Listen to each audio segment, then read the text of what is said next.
রুটি খাইতে সকাল সকাল ভালোই লাগতেছিল না, তো বাসায় পানি ভাত ছিল, ওইগুলো আমি খাইতেছি। আর আমার হাজব্যান্ডের জন্য তো অবশ্যই রুটি বানাতে হবে। ওকে রুটি দিচ্ছি আর ও আমাকে বলতেছে এত মরিচ দিয়ে তুমি ভাত খাচ্ছ। পরে বললাম আমার আজকে মানে একটু ঝাল ঝাল খাইতে মন চাইতেছে, পরে আমি অনেকগুলো মরিচ ডলে খাইলাম দেখলেন। আর এখানে হচ্ছে চা খাচ্ছি সকালবেলা, মানে শরীরটাও কেমন ম্যাচ ম্যাচ করতেছে। আর দুপুর 12টার দিকে দেখুন আমি একটু আনার দিচ্ছি, আনার খাচ্ছি আর কি।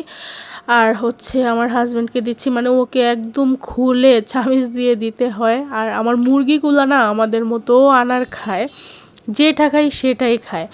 আনার খাই, ওরা আনার খুবই পছন্দ করে, দিলে খায়। আর এখানে আমি দেখুন নাস্তার পরে ধোয়াধাইগুলো ধুয়ে নিচ্ছি।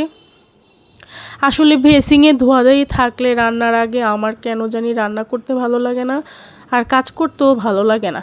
তাই আমি ধোয়াধাইগুলো ধুয়ে একদম সিঙ্কটা ক্লিয়ার করে নিচ্ছি, তাইলে দেখা যায় দুপুরের রান্নাটা করতে আর খারাপ লাগে না, ভালো লাগে আর কি।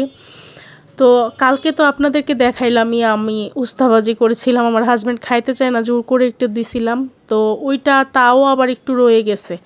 তা আমি ভাবলাম একটু চিকেন রান্না করি, তারপর অল্প করে রান্না করি, কারণ দেখা যায় তরকারি থাকলে আমাদের বাসায় আর পরদিন ওইটা খাওয়াই হয় না। আর মুরগি তো বিশেষ করে পরের দিন খাওয়াই হয় না, মানে আজকেরটা আজকেই শেষ করে ফেলতে হয়। তো সে কারণে আমি অল্প মুরগি নিছি আর আলু নিছি, 2-3টা আলু নিছি, এটাই রান্না করব। তো এখানে আমি ভাত বসাই দিছিলাম আর মুরগিটাও কষাই নিচ্ছি।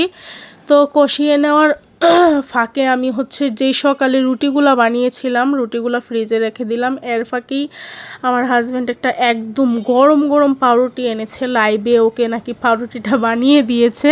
তো ও এনেই বলতেছে যে এটা খুলো, এখনই টেস্ট করে দেখো কেমন। পরে আমি এটা খুললাম, খোলার পর আমি চাইছিলাম না, মানে এখন খাবো না, ও অনেক জোরাজুরি করাতে খুললাম। আসলে অনেক গরম ছিল, আমি ছিঁড়তে পারতেছিলাম না। পরে খোলার পর দেখলাম যে আসলেই, খাওয়ার পর দেখলাম যে অনেক টেস্ট। তো ফাঁক দিয়ে এসে আবার আমি মুরগিটা একটু নাড়া দিয়ে যাচ্ছি। আর আলু দিয়েছি, আমার হাজব্যান্ড একটু আলু দিলে পছন্দ করে। তো এই তো আমার রান্নাটা কিন্তু হয়ে গিয়েছে দুপুরের। আর কালকের উস্তাবাজি ছিল, আর ওই যে টমেটো তরকারিও একটু ছিল। তো আমার ভাত আর তরকারি হয়ে গিয়েছে। তো এখন আমি কাপড় ধুবো, কাপড় ধোয়ার জন্য আমার গুঁড়া পাউডার শেষ হয়ে গিয়েছিল, তো এইগুলোই হচ্ছে আমি ঢেলে নিচ্ছি। তো এখন কাপড় ধুইতে চলে যাব। তো আজকে 2টা চাদর হয়েছে ময়লা, তো ওইগুলাই ধুয়ে নিব। তো ওয়াশিং মেশিন এটা হচ্ছে, আমি এটাতেই ধুই সব সময় আমার কাপড় চোপড়। তো আমি একদিন পর পরে ধুই, এখানে হুইল পাউডার দিয়ে তারপরে যে চালু করে দিছি। তো এগুলা ধুইতে দিয়ে চলে যাব আর কি ঘরে খাওয়ার জন্য। তো এই তো দেখুন এটাতে ভালোই পরিষ্কার হয়। আর আমি চাদর টাদর একটু গরম পানি দিয়ে ভিজেই রাখি, আরও বেশি ওই যে দেখুন এখন খাইতে আসছি, এইখানে খাইতেছি। আর উস্তা আর হচ্ছে টমেটো, এই তরকারি আগের দিনের সব আমি খাইছি। বললাম না বাসায় আগের দিনের কিছু খাওয়া হয় না, মাঝে মধ্যে দেখা যায় কি ফ্রিজে থাকতে থাকতে নষ্ট হয়ে পড়ে, ময়লা বালতিতে ফেলাই, তারপরেও খাওয়া হয় না।